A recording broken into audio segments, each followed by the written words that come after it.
You're lost. You lost. Pathetic. Wake up. Xeda's eyes slid open. It was quiet in the dark and warm like a jungle. But the ground was soft, so very soft. Something buzzed near him, and he lurched up. Insects hovered on the white sand. Where are you? He unfurled himself, his tail slipping over the ground, making a jagged line in the sand. A breeze rose up, and sand brushed along his skin.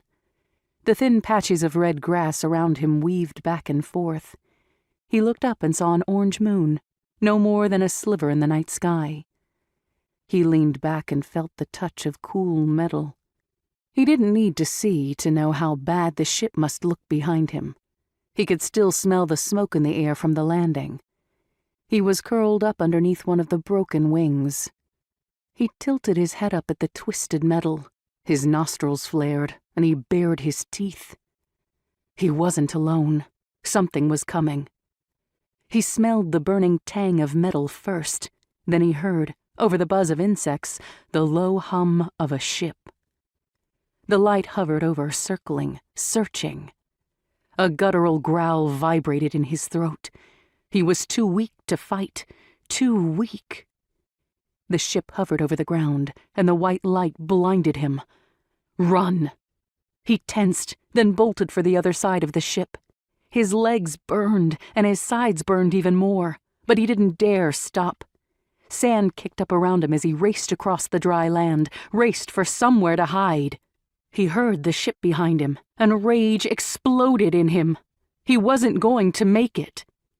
He heard something snap back, then the whoosh of air, before he was slammed into the ground. A cord of metal wrapped itself around him, bending his limbs, coiling tight to keep him in place.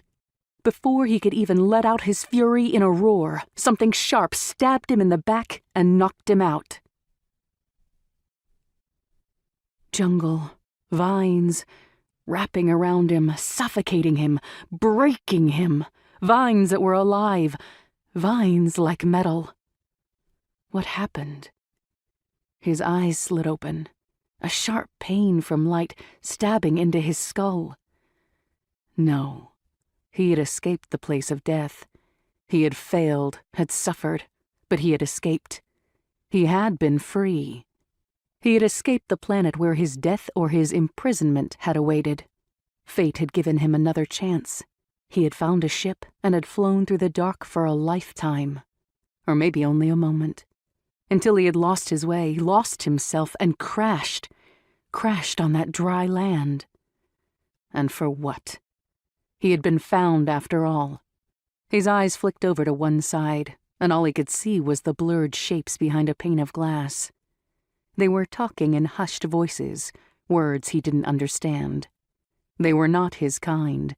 They were otherkin.